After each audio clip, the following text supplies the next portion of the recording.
Greetings, beautiful souls. This is your host, your transformational speaker, your author, and your life coach, Lonnie Grant. Welcome, welcome, welcome to the Breakthrough Lounge. So this is another great episode of the Breakthrough Lounge. So last week, we talked about broken bonds and what that looks like when the bond is broken. So we got in depth about my story, about my mom, and basically what a broken bond is and what it looks like when that broken bond happens and how that shapes you as an adult and the importance of healing so that way you will not show up in the world feeling like you're broken.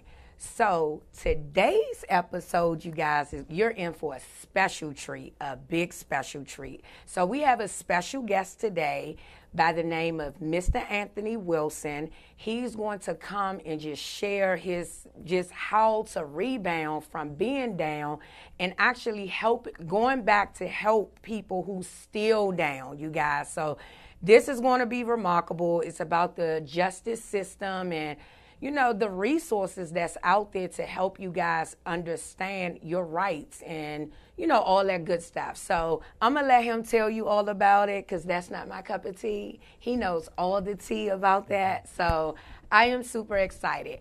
So I want to give a huge shout out to Vox Wave Radio, Reggie Reg, and our phenomenal engineer, Mr. Ron. So super excited about them. I wanted to share with you a few events that we have going on next month, which is Women's Month, you guys. So shout out to all the women out there. It is our month next month. It's our month every month, right? But they highlight us next month. I don't know what's the reason behind March, but they just do. So I actually have an event, you guys, next month called I Am Her Experience, basically saying I am her. I am her trouble. I am her divorce. I am her that, that looks bitter, angry, who got healed. I am her. So no judging her. So I want us to come into a space, an intimate space where women share their I am her experience stories. So just join me. That's going to be an amazing event. It's taking place at the Carolina Kitchen on March the 30th from 4 to 6 p.m. So please reach out to me to get tickets. It's going to be phenomenal. So I'm super excited about that. So we're going straight into our show, you guys. I'm super excited. So, give this young man all your attention because you're going to learn a lot of stuff, you guys. You're going to learn a lot of stuff. So I want to go ahead and introduce to you Mr. Anthony Wilson. Thank you for having me. Yes, I'm excited. So I'm excited that you chose to be in the Breakthrough Lounge to share your phenomenal resources in your business and, tell the people a little bit about yourself and what you got going on. Well, I have a lot going on. All right, that's a good thing. But I always tell my young men and young women that I mentor to, because I mentor in the county and abroad, about the 2 P's. You have to be positive and productive. If it ain't positive and productive, it ain't working. And so that's what I try to get out to those who I encounter. My story is one of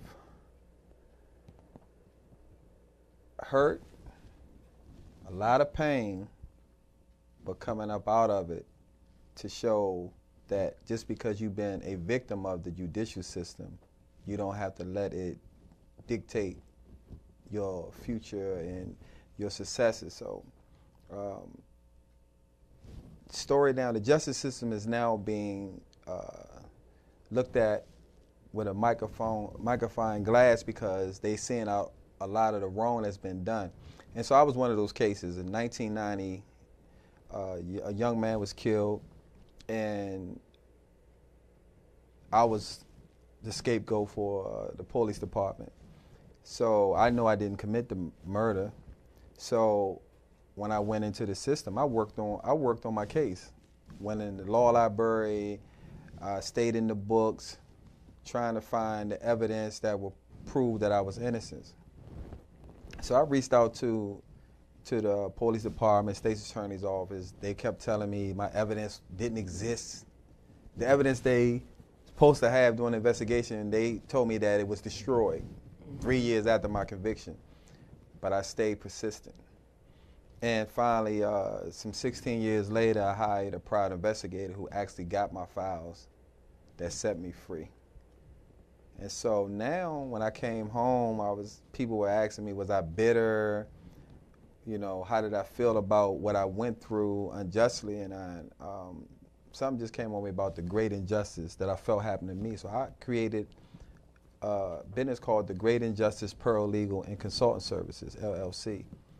And our motto is, we tip the scales for the innocent and wrongfully convicted. And so that's what I got into. And I went to Howard Law School, obtained my certification as a paralegal, and just started my own consulting business. And so I have my arrays of cases that I have got individuals justice. And I always tell, the judges and prosecutors who I am in front of, I say, I'm not saying everybody's innocent.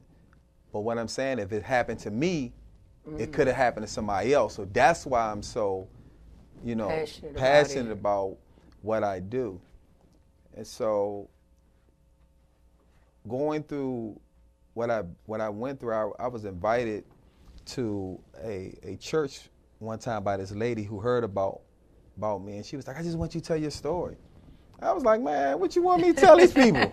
And I was like, I was wrongfully convicted for something I ain't do. She said, I just want you to tell, the congregation. And as I was in front of this congregation, I didn't know what to say, but then the Spirit came over me and said, your 3 Ps. The Joseph story came to me. I had to go to prison to be prepared for my purpose. Wow, And did y'all catch that, you guys? The 3 P's. The 3 P's. Say it again. I had to go to prison to be prepared for my purpose. And the Joseph story is my story because he had to go to prison. Yes, he did. To be prepared for his purpose. And so when I came out, I saw a disconnect with the youth in the community. When I was growing up in Northeast, 8th Street and all that, we used to collect beer cans. We used to help the old ladies with their bags and make our money. Hustling is what we called it. I said, but now these young guys coming to me at the 7-Eleven and the gas station, give me $1. Back in my day, it was just give me some change, you know. Give some change. But then you're not even earning this. And so me being the person that I am and how I was raised, I said, you know what? I said, something has to be done. I'm not worried about what everybody's doing. I'm going to do what I know I'm supposed to do. So I became accountable for my actions towards the young men who I see that everybody calling a lost generation. So I started a cleaning company called Many Faces, Buffing and Cleaning Services. Was you cleaning? No, I wasn't cleaning nothing. But what I did do was I hired all the individuals that they considered disadvantaged as cast outs, you know, those who coming out the system. I ain't hired nobody but people who were on the street. I would see young guys in front of the gas stations when I was going to prepare to go do jobs, and I was like, what you doing today, young? He was like, man, I ain't doing that. I said, come with me so you can make some money. Paid them $10 an hour, you know. And what I found was that the money that they was getting, they was using it to get high. So they was trying to feed or survive to feed their habit. Yeah. So I didn't notice. I'm learning these things, you know. And so something came over me to start an organization called Fresh. So that's a nonprofit that I have in Prince George's County, and it stands for Fully Restoring Every Son's Hope. And we come from Romans 12:2. Be not conformed to this world, but renewed by the transforming of your mind. And once I started talking to these young men, I realized that their minds were so distorted that we have to change the way they think so they can look at things much clearer. And so that's what I do in the county now. And we just go around, me and my partner, Curtis Austin, James Hicks, and a few other people that see what I do, and they volunteer. And we did something last year called Pull Up Your Pants. That one was good. Yeah. That one was good. I remember that. And so we had people donate belts to us. And so everybody that came into that particular event that we had to get a belt and make sure before they left out, their pants was pulled up. And so we taught them about the respect for themselves as well as the community. So now I'm doing a book on the justice system, but I call it the injustice system. And the name of the title of my book is called The Great Injustice, Business as Usual. And it reflects on how the day-to-day process of individuals who find themselves caught up in the system don't really get representation as they should. It's just about the next number. Okay, what are we going to do with this one? Okay, we got another case, what are we going to do with that one? When a judge sees that, okay, there's a case where I don't believe the evidence really convicts this person. However, we still going to do what we need to do to make sure the system stays in its quota. Because if a lot of people don't know, the system gets paid by the number of stock they have, if I could say that. So with what I do now, I try to keep individuals from entering the system. So our Fresh program is a proactive program. So we deal with youth 5 to 17, and we try to find those. We don't wait till they come to us. So what happens with a lot of the organizations that I find is that it's referred out because someone has got in trouble already. So they're already a number, they're a statistic. So now you're trying to rehabilitate somebody that should have never even been in this process position. So what we do is we have parents who call out and say, my son or my daughter is going down the wrong road, they're hanging out the wrong crowd. So we go and try to do our intervention and say, look, you don't want to go down this road. You don't want to become a part of a system that once you become a number, you stuck for the rest of your life. Mm-hmm. And so that's what we do. Then we started dealing with the returning citizens. So by me being a paralegal and helping individuals come home, I realized they ain't had nothing to come home to. You got a lot of them families done gave up on them. A lot of the resources are not being given out to them like they're supposed to be given out to them. So they feel like, man, I might as well go ahead and do something that, that's contrary to being productive. So with the Fresh program, we started doing reentry workshops where we do resumes for them. We do job interview techniques for them. And what we also learned was that you have to have a relationship with the community business owners because they're coming back out in your community. So I used to tell them when we go meet with them, would you rather be robbed or give them a job? Because they're going to get it one way or the other. So, and most of the people that's coming out of the system, they want to work. They looking for jobs, but we keep pushing them away. And so we have a relationship with a lot of business owners, and what we do is we try to tell them that Fresh will do the assessments, the evaluations, make sure they mind right, and find out what would be the best position for them. Because what I learned was that if you put a barber in a McDonald's uniform, he ain't gonna stay there long. And so you got to find a person's niche and then make sure that they get into the right fit or what they want to do. So do you offer them mentorship after that? Like, is it a consistency of, I'm out, I need help, you found me a job, but I'm still struggling in some other areas? No, we try to stay consistent with keeping in contact because most organizations, they send you out, all right, you're on your own now. But that's not how you should do it because everybody needs constant help, constant intervention, constant communication, just like a relationship. Right. When you get the woman or you get the man, you just going to stop doing what you did to get them? No, you got to continue to doing what you're doing to keep that relationship going. And so with the individuals that we get, we'll call, check on them, man, how you doing? If you need us, we still here. We tell them we not trying to, oversee nobody. You just came out of prison, so you ain't trying to have nobody on your back. We understand that, but we just want to know that that Fresh still here to support you. Yeah. And so we're here for that. Okay. So how long has your organization been in existence? Fresh was established in 2013. Okay. And when I established it, I just started going out to all the little juvenile facilities and returning citizen facilities and saying, look, my name is Mr. Wilson. This is my situation. I want to talk to these individuals to inspire them, to let them know that regardless of what you've been through, regardless of where you're at now, doesn't determine your destiny. And so that's what I started doing. And then Fresh was just basically people saw me doing my outreach and my positive, stuff for the community, and people just started coming along and said, look, I want to be a part of this. And then we officially became a nonprofit in 2017. Okay. Yeah. So you might be looking for donations and all that good stuff, grants. And I need some grants. Yes.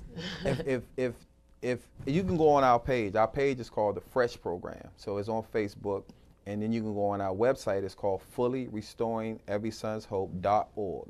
And you can see what we do there.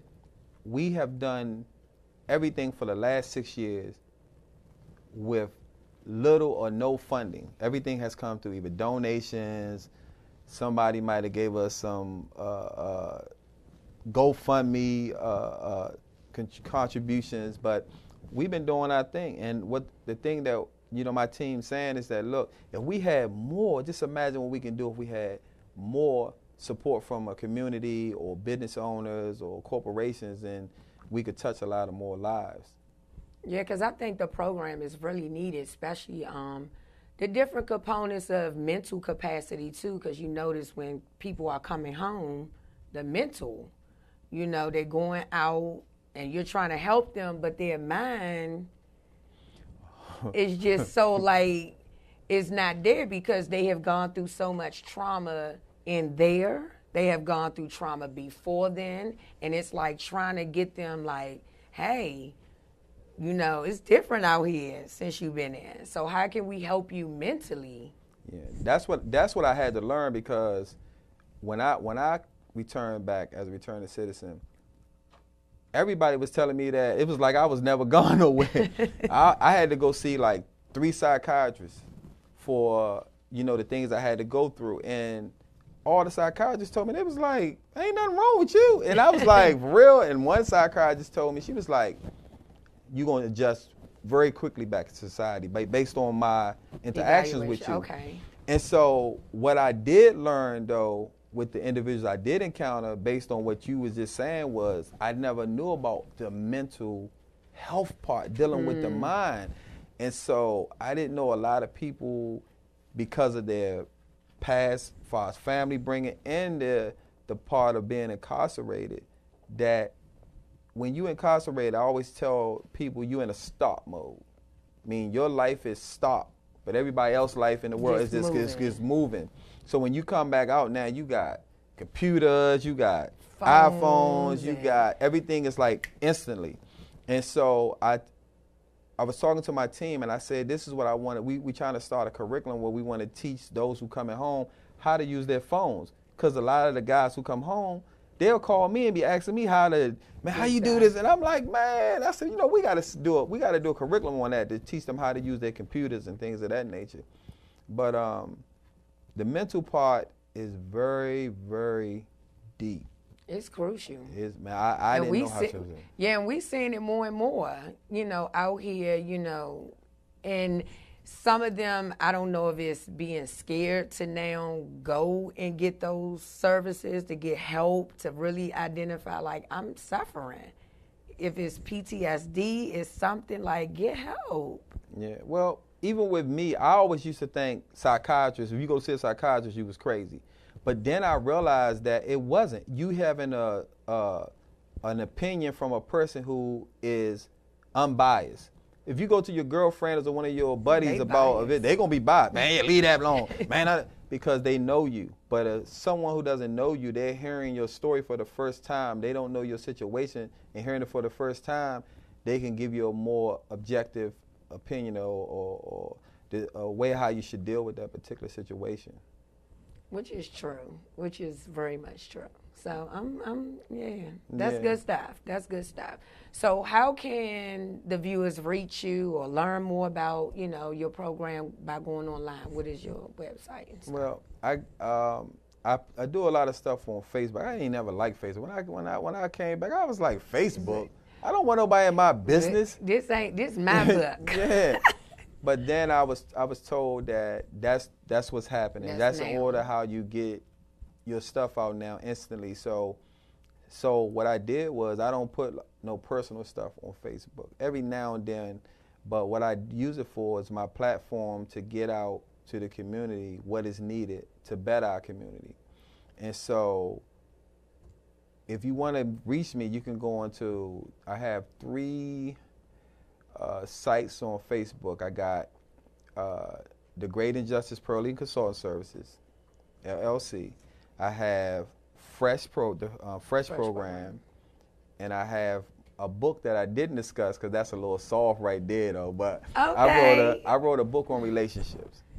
It's called Learning to Use Your I Over Your E Regarding Relationships. And this book was written based on a lot of my female friends who were allowing these guys to come into their lives and basically just had them go crazy. And I'm like, you got to make better choices and decisions. And so that's how this book was brought about. And so when I have an idea, I believe in being creative. Yeah, bring it to fruition. My thing is your thoughts. It's just your thoughts until you bring it into manifestation. Mm-hmm. So I believe in, if it's something that I want to do, I'm going to do it. You're going to do it. You're going to get it done. I'm going to get it done. That's good. That's execution. Exactly. That's what's up. Okay, I'm excited. So if anybody have any questions out there, feel free to call us right now at 240-719-2560. Any questions that you may have, do not be scared. Just call in and ask your questions and we're going to answer them. Exactly. You got a family member that's incarcerated. I just got off the phone coming up here with a guy who had a question about a drug program, and I was telling him that from me dealing with the individuals who have been through this program is very helpful, you know, and a lot of people be like, man, I'm just trying. Nah, sometimes the thing you think you don't need is the thing that will help you the most. And so I tell a lot of guys, I say, when they ask me questions, they be like, Tony, you think, man, I need, I say, yeah, you need all that. You need all that. You need all of it. Yeah, you know, and So don't. you have a solid case. You know, they got to see that you're doing certain things, right? Yeah. So you could come to court and like, okay, you went through this, you're working, you went through this program. Yeah. Can't come there empty-handed. Yeah, I remember the prosecutor who had my case, and she asked me one day, because she started seeing me in court all the time, and so she didn't know I was coming. I would come back and testify for guys about how they could be productive, how they could help with the program, talk to the younger generation about what they've been through to try to prevent them from going down that road. And I remember one of the prosecutors, she asked me, she said, are you bitter? You know, and I said, I'm going to show you how bitter I am by the work I do for the guys that are still in. And every time I go to court, she'd look and say, you on this case too? Yes, I am. You know, and like I said, you know, I always tell the guys, this is the thing that I learned, right, dealing back with the mental. When I would get a case, I know how to do the case. I know how to help the attorneys find issues to get the guys back in court. But what I always wanted to do was know their mind. So when I used to go visit, I wouldn't even talk to them about the case. I'm not here to talk about the case. I got the case. I want to know who am I helping out, because I don't want to help somebody that's going to come out, have me work hard to get you for what you crying about being in, then come right back out, do something to get you back into the place you cried to help, for me to help you get you out of. Yeah. And I was like, I'm not doing that. Right. And so I had to get to know the minds of the individuals who I was helping. And so far, you know, a lot of the individuals that's come home, yeah, it's been tough. And I always tell these individuals, just take it one day at a time. That's it. And just make every day count. Just always put right down, say, this is what I'm going to do today. Get that done. Then the next day, get something else. Don't try to put everything in no one bag and try to get everything done, because you're not. You're not. You know. And you're going to overwhelm yourself, and then that makes people give up, too. Yeah. When you put too much on your plate, you think you could do it all. Like, no, you didn't do it all in there, did you? Nah. So don't come out here and play Superman. Exactly. Like, no, take one day at a time. One of the things that I was going to ask you, do you find that a lot of people that you help is a generational cycle?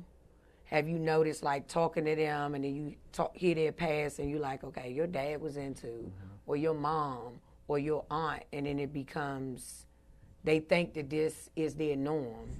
Yeah, and that's why we came out with a fresh program where you got to transform the thinking, the minds of the individuals, because most of these young men think it's cool to go to prison. But when they go to prison, guess who they calling? Mommy, daddy, or they calling me. Now, I'm saying. Or the girlfriend. Ain't no girlfriends. Yeah. I tell the guys, and when I was in, I didn't have a girlfriend. I had friends who supported me through the process. You don't have no girlfriends in prison. I don't know where they get that from, you know. And so what I try to, you know, convey to them is that you have to stay focused on what is important, which is getting out of there. You can't worry about what's going on out here. But I also tell them that when you have people on the outside supporting you, you have to appreciate them. So with those generational curses, those young men who end up going in there, after they thinking it's cool to get locked up or commit a particular crime, then they realize, man, so none of this ain't, man, I'm trying to get up out of here. You should have thought about that before you made that decision. So that's what the Fresh program does, is that we try to instill in them through our workshops about your choices. Because every decision you make, consequences follow, whether good or bad. Good or bad. Good or bad. Good or bad. And so that's what we try to convey to them, to try to keep them on the right track. Okay. That's what's up. So, you guys, we're going to take a short commercial break. We will be right back. Don't go nowhere because we have more to come. So, see you in like a few minutes, just a few minutes. In 2018, I personally helped several people reclaim their healthy lives with a ketogenic lifestyle. Together with our team, Wakaya Perfection, we've helped over 4,000 people struggling with weight loss to burn off unwanted fat naturally and control hypertension, type 2 diabetes, and high cholesterol with our Bula Fit Keto Fuel Shake and High Impact Ginger and Turmeric. Contact me for yours. Buttons, BoutThatKetoLife.com. That's BUTTONSBOUTTHATKETOLIFE.com or call at 202-875-3926. Weight loss expectations are approximately 1 to 2 pounds per week. Individual results can and will vary.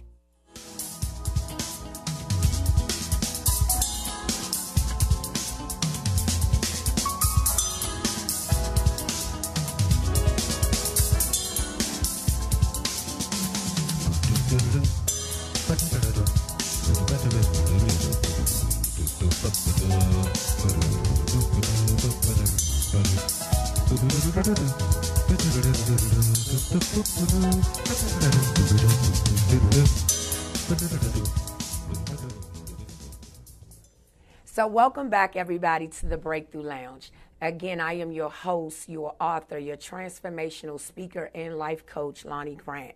And today, you guys, we have a special guest here, Mr. Anthony Wilson, who's speaking to us about the justice system and the different resources and the different businesses that he have that he can help people being in a proactive stage of before you get into the system. We don't want you to get into the system. But he also have resources when you're a returning citizen. So we're back and, we want to know, do you have any events that's coming up that you want the people to know about? Yes. Okay.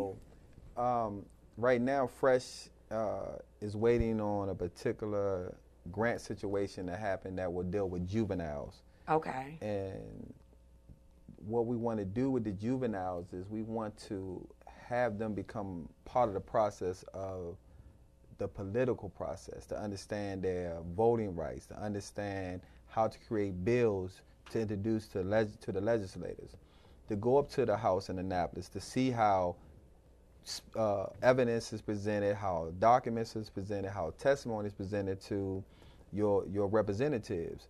We pick these individuals or elect them to represent us, but you have the power because you elected them to represent you. And so that's one of the things that Fresh is doing now. The second thing is April the 6th is our tentative date. We're doing a curriculum called Fresh Start, Fresh Thinking. And yeah, so we wanna get the young men and the young ladies in the county to understand that you're not a lost generation. Stop thinking that way. So we want to bring a curriculum into those individuals that will be participating in this workshop and event, that we're going to show them ways to think more positively and how to possess those things that they are designed to have. Because a lot of these young men, young women, we talk to them, they smart. Of course. They very smart. Intelligent. And I'll be very talented. Exactly. And I'm like, why you not? And they be like, man, nobody believes in me. It's nobody. The support. I think it's the support system. Yeah. Because everybody wants somebody to believe in them. Yeah. And so I remember when I was mentoring this young man, and he wouldn't say too much or nothing to me. I would come get him, take him out. He was just very quiet. It's like one word, yeah, my mother. And so I had to gain his trust. And maybe like the first time we went to go see a movie called Black Panther, and he wanted to go see it, so his mother called me. She was like, he's trying to go see Black Panther. I said, tell him I'm coming to get him. And so when I came to get him, after that movie, it's like he opened up. Yeah, I want to go see that again, man. And I was like, what? And so sometimes it takes a certain thing to break that barrier. Yeah. You know, to break that cycle. And so that's what it was. And then him and this young man, we just started talking, and he started coming out, helping me with I called him, I said, look, I got an event coming up. He be like, we did an event called What Are You Thankful For? We did that during the Thanksgiving holiday to show the youth that no matter what you're going through in your life, there's something to be thankful for. Yeah. And so he came and helped us out with that event. And so a lot of young men and young ladies, because when I started the program, it was geared to young men. Okay. But all of gonna leave us mothers, right on out. That's the slack that I kept getting about the mothers. Like, what about our daughters? And then we just incorporated the young ladies. So we got this thing that we do called Show Her Respect. Okay. And so we do this skit where, you know, how a young lady may be walking down the street looking good, you know, and you be like, hey, what's going on? And she might say hi, and then you be like, what's your name? And then she be like, I got a boyfriend. Well, F-U-B, you know what I'm saying? And there's disrespect. So we asked the guys, you know, why did you call her a B? Man, she wouldn't talk to me. But if she would have talked to you, would she have been a B then? He was like, well, I said, so what makes the difference? So then we do the skit again, and then we have the young lady walk down, and he said, hey, how you doing? I'm good. What's your name? My name is such and such. You got a boyfriend? Yes. Man, tell him he a lucky guy. Tell him, man, don't mess up, boy, I'm here. You know, to show the difference of how you appreciate your queen. You appreciate your female because you have a mother. You know, you got a sister. You got aunts if you have them. So don't ask for what you're not giving out. Right. And so most people say, you got to respect my mother. Did you respect that young lady there? Did you respect that? And that's why I love, like, I have a granddaughter. So that's my baby right there. And so I'm basically, like, teaching her, like, she's spoiled, but I teach her that certain things you have to earn. Like, she'll be like, Papa, I want that. And I'll be like, you got to clean that up. And she'll be like, I said, that's how you earn. You can't get everything because right. if you even if she's know that a man's supposed to treat her like a queen, she still has to know that she still has to earn certain things too right. on her own. That's why it starts so young. You know, it is so important that we instill those tools in our children. Like, some people get caught up in the material things, like, well, I get them the new Jordans, I get them the new this. And I'm like, no. What about the manners? What about just life skills? What about those things? Yes, ma'am. Thank you, ma'am. The kids don't have that. Like, what's going on? So that's something that the Fresh program has now. We got something called life skills. So I remember talking to a young lady, and she said her son don't even know how to go in and change something like a screw in the sink knob. Oh yeah. You know, and when I was growing up, me and my brothers, we was with our father. He was like, "Come here, boy. This how you do this. You got to go into the sink." And even if you wasn't with your biological dad, there was uncles, there were people in the household or in the community that you had to cut the grass. That was, you had to, you know, shovel the snow next door for Miss Jardine next door. It's just, they didn't do that. You know, those older people didn't have to do that because those young men in the community did that. Yeah. I always, with me doing law, the first thing I do when I get a case, I always ask my client, how did you become a suspect? Because you just can't, the police or the feds can't just magically say, you did this.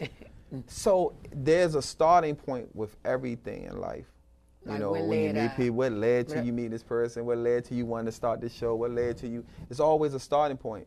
And so when we got away from the village raising our child, like when we was growing up, we would get a whooping by the next door neighbor who was like our aunt, and then you get the next whooping when your mother come home because they were basically watching over the village. But now if you try to correct a child, the parents want to, don't do that to my child. But then if something bad happens to the child or something, well, why you ain't do nothing? Where was the adults at? That's the first thing. Yeah, we can't have it both ways. Either we going to stay straight to the point or we ain't going to have it at all. And so that's the thing, you know, like even with my granddaughter, she gets away with things with my daughter, even if she's watching. Yeah, you let her get away with it. But she sees the difference of how my granddaughter reacts to me telling her something when we're around opposed to her, you know. And so I have a thing where I'm going to give what I want. Even with my granddaughter being 4 years old, I still have to give her the respect. Excuse me, can you do this? Because most of our time, we think, even though they're kids, do that. Yeah. But you're not showing them the right way of how you ask for things to get done, too. Yeah. So you have to be very That's careful. so true. Because even like back in the day, like the older folks, you know, they didn't give you much of a voice. So it kind of like hindered us a little bit where now being adults, when people ask you things or just basic communication, you're mute. Because you're like, okay, well, I don't need to talk. And people are like, well, what's wrong with that person? They were shown how to be mute growing up because it was always stay out of grown folks' conversations. You don't need to be in this room. You need to be seen and not heard. All of those type of things. And it started to shape people. And now you see people in their 40s, 50s who don't really know how to communicate. And people look at them like, well, they 50, they should know better. Well, they was taught that. Exactly. They didn't know how to ignite their voice. So now you're asking them at this age that they have a voice, and they're like, do I? Yeah, I got what you're saying, because with me, even when I do speaking engagements with our program, I tell my team, let the kids interact. Let them engage us. Because when we was growing up and we was being talked to by somebody came into school, we're like, man, when they get them out of here. I don't want to listen to this. Yeah, but if you get the kids to engage you as you're speaking to them, they become a part of the process. They become a part of the thing that's happening. And so that's what I learned. The second thing is that when I had a young man who mother called out to me. I get a lot of mothers that call out to me. They help their sons, and the love for, I don't know if you got sons, I know you got sons, but the love for a mother for her son, there's no other love like that in this world. I mean, I had to experience it through the stuff that I'm in and helping the community, but I had a case where this mother called out to me. The judge was about to send this boy to jail. I asked the judge, I said, give him to fresh for 30 days. And it goes back to what you were saying about being examples. Every day I picked that young man up from his house. He rode with me to see everything I did, from process serving, from going to court hearings, to having meetings with judges, with prosecutors, with lawyers. And so he saw these things. We end up getting him registered to vote. We end up having him sign up to get his GED. He ended up taking his learners, got his learners, all this in 30 days while he was with me. So what goes back to what you were saying is that you have to be the example. My granddaughter, I learned from her that kids are sponges. They follow you. They see you do something. That's what they're gonna do, and that's why they say do what I tell you, but not what I do what I say, but not what I do. If your kids see you doing a certain activity, they're gonna be like, well, you did it. Yeah. So you have to set that example. But this young man, he did what he needed to do for those 30 days, and man, his mother thanked me. He's working now. You know, he has a child now. But that's the thing that I always point out to my team, is that be an example, a positive example to those who are going to encounter fresh, because we want them to make sure that we have a lasting positive impact on their lives. So. Yeah, it's important that, you know, just even for myself, being a dance teacher and an educator, same thing, you know, putting those principles, showing them how to be on time, how to prep for audition, you know, all of those type. It's my job, it's my duty, because your parents are paying me. You know, not only just to show your child how to do choreography and how to take lessons, but to show you the overall experience in this industry. How you supposed to take a class? How do you walk into a studio? I tell them all of that. So sometimes, you know, I get parents that say, oh, she too strict. And it's like, no. It's the village, going back to the village. If your kids was not in front of you and you dropped them off a certain place, you expect them to hold the same standards that you would at home. You would want them to get on your kids. So I found even in my industry where people, well, don't say this to my child, you said it like this. And you like, well, what's going on here? Like, you know, and all we had was the Boys and Girls Club, you guys. All we had was the rec center.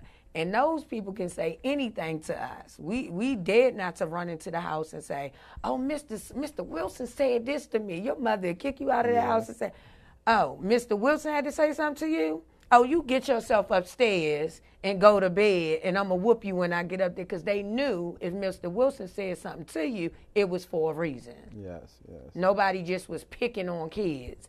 So, you know, we've really got to get back to that village, you know, because we're seeing more kids go into the system because nobody can say anything to them. You know, everybody is like, don't say nothing to my child. And it's like, I see it and I want to pull them up and I see that they need help. But now I may get jumped. You get people literally out, feel like they want to help, but they're like, hold on, these group of kids may jump me. Okay. You know, this family members now coming to my house, and all I did was intervene and trying to help another kid. Yeah. So you just made me think about one of our other curriculums. We deal with gang prevention.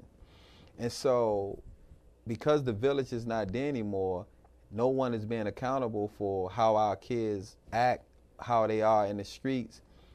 Now the gangs are getting them.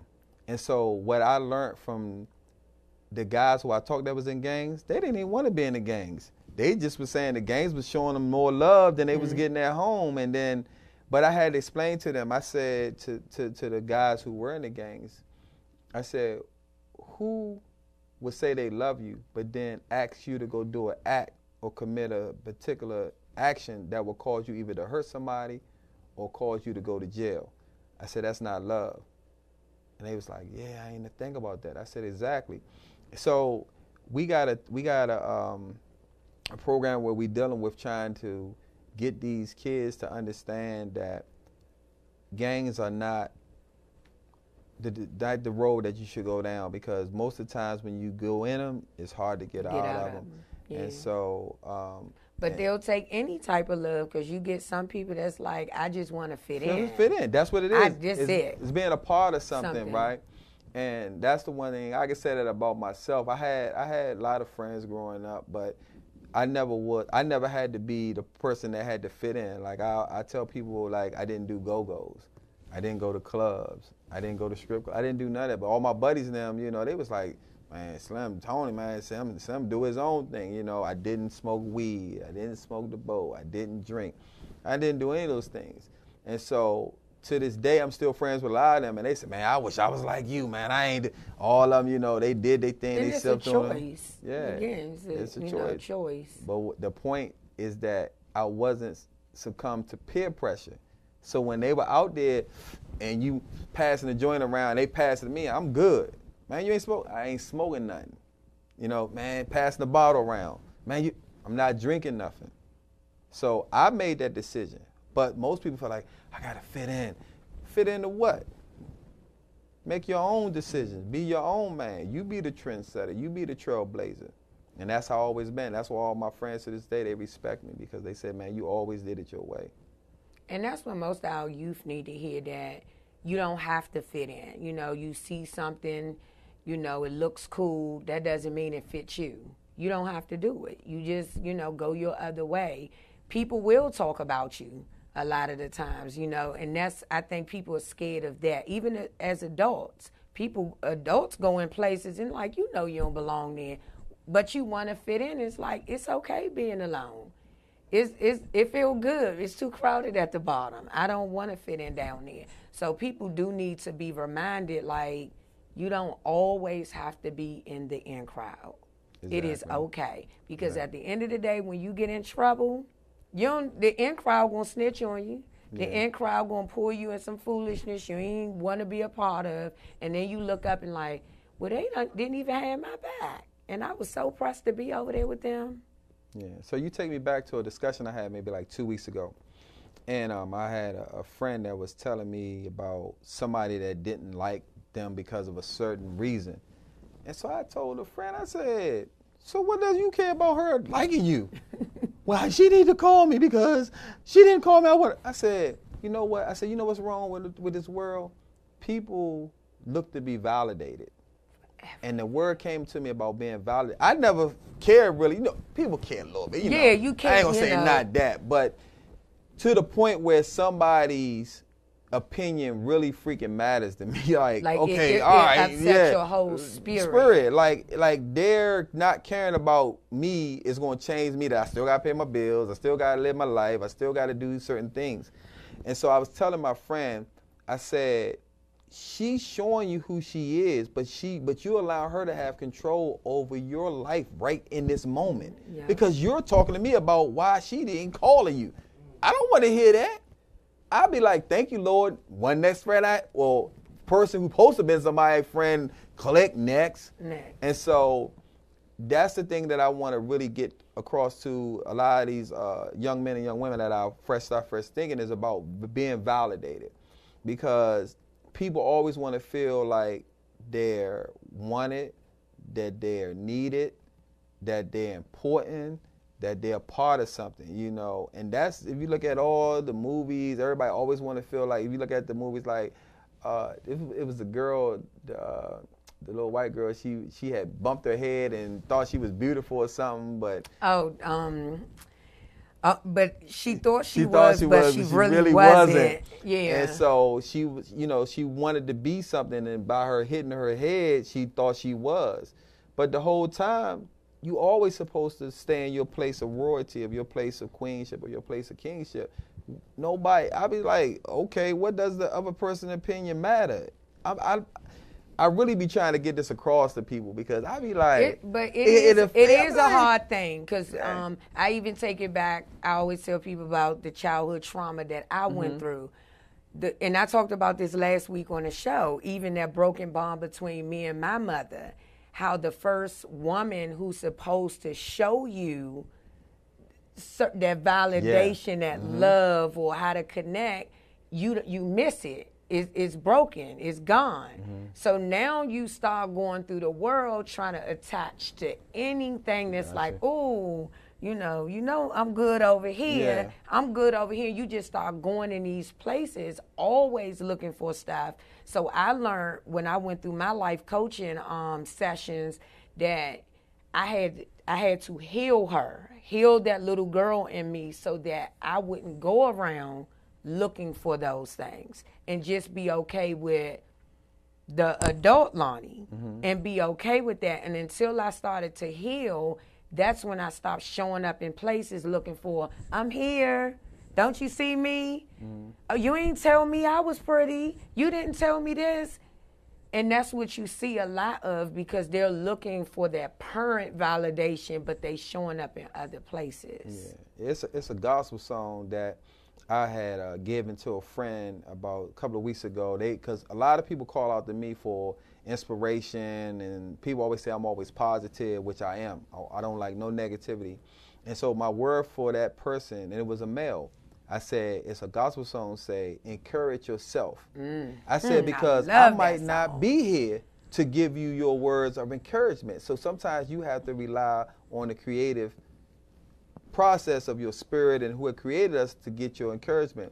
But I go back to what you were saying about the broken bond between you and moms. In my book, Learning to Use Your I Over Your E Regarding Relationships, I have a part in there that says a daughter's father should be the first man she falls in love with. And he should be a man that shows his daughter what a real man looks like. And that's why I'm so glad I'm in my granddaughter's life, because she knows the love. My daughter says, she said, your granddaughter loves you. And I show her, even though I had my points of being a disciplinary, I still know how to show her how I'm going to love you. She, Papa, pick me up. And sometimes I pick her up. And sometimes she said, Papa, I said, no. Papa, I said, you can't get it all the time. You know, so I'm showing her that every time you ask for something, you can't get it. And so that's the thing about being broken. Like me, some people ask me, how am I still surviving after doing, you know, that stint within the system? And I said, because I had the power of God that resided in me to get me through that process. And then when that prosecutor asked me, was I bitter? Because in her mind, she's saying, for you to went through that and knowing you ain't do that, I know you feel a certain type of way. But I wouldn't let that become a negative aspect. I changed it into a positive aspect. And so that's why now I'm so adamant about getting guys out of prison. You know, and like, look, I want y'all to come home, because a lot of guys come home and say, man, I owe you. I said, you don't owe me nothing. All you owe me is to come home and live your life. That's it. You don't owe me. It wasn't me. Yeah, it was wasn't God. me. It was God. This I'm ain't just a got vessel. nothing to do with me. I'm just a vessel being used. And I worked on a case maybe like about 3 years ago. The guy came home. He was found to be innocent of the charge. I'm not going to mention the case, but the guy called me and thanked me. You know, he said, look, when it happens, I got you. I said, look, it ain't about that. You know, it's about, if there's a wrong, I want to make it right. I know how I feel to sit somewhere knowing you didn't do something, and that the whole time the system is playing with your freaking life. And I'm like, man, y'all telling me my stuff destroyed. Y'all telling me it ain't exist. What you mean? Y'all collected it to convict me, but now where is that now? And so the process played out, and so now I just love what I do. I love when I go to court and that judge says new trial. I love when I go to court and they say reverse. I love when I go to court and they say time served. I love when I go to court and they say remanded, sent to the drug program. I love when I go back and they say life suspend all but such and such time, you free to go. That's my reward for everything I've been through, to see those guys get a second chance at life.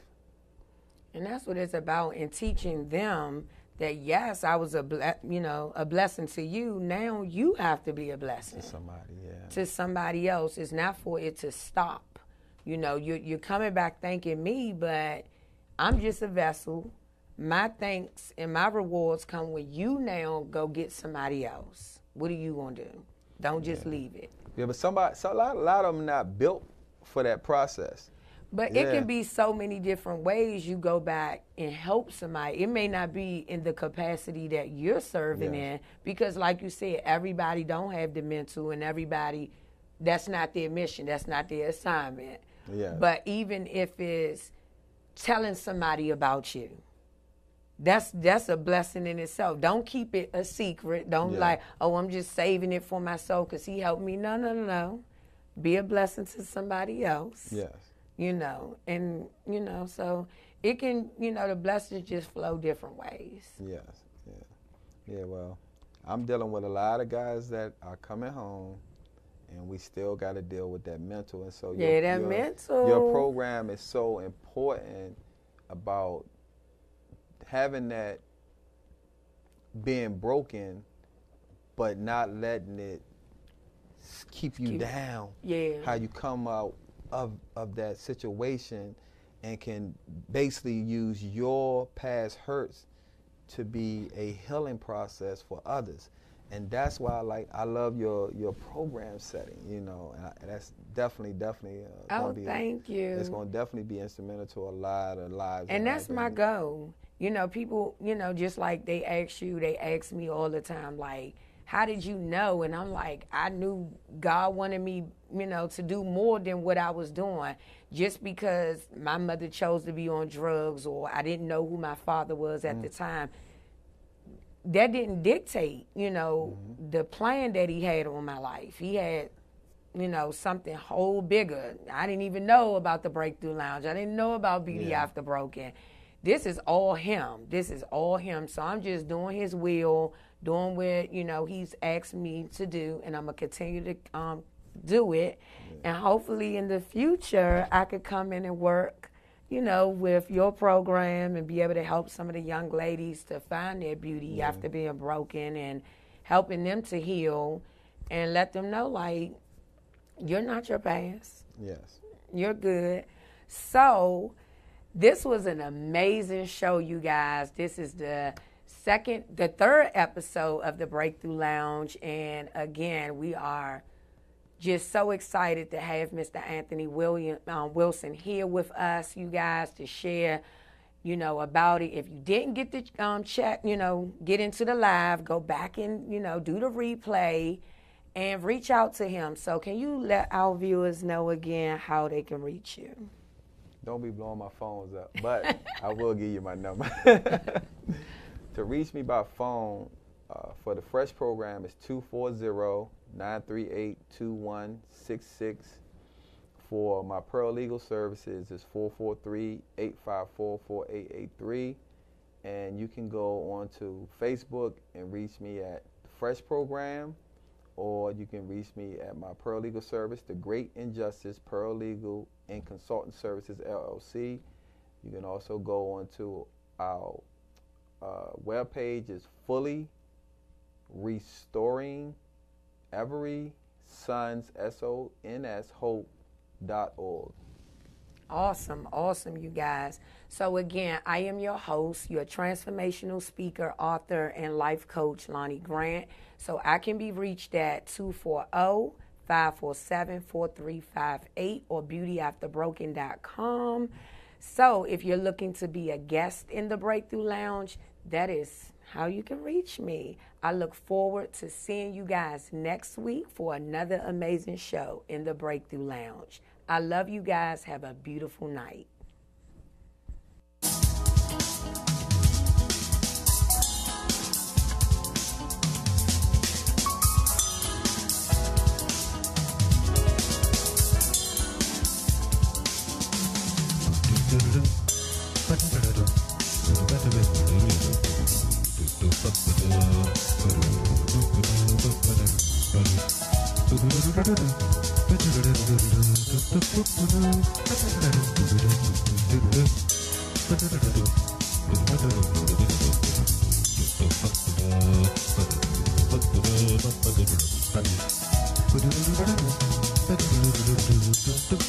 Thank you.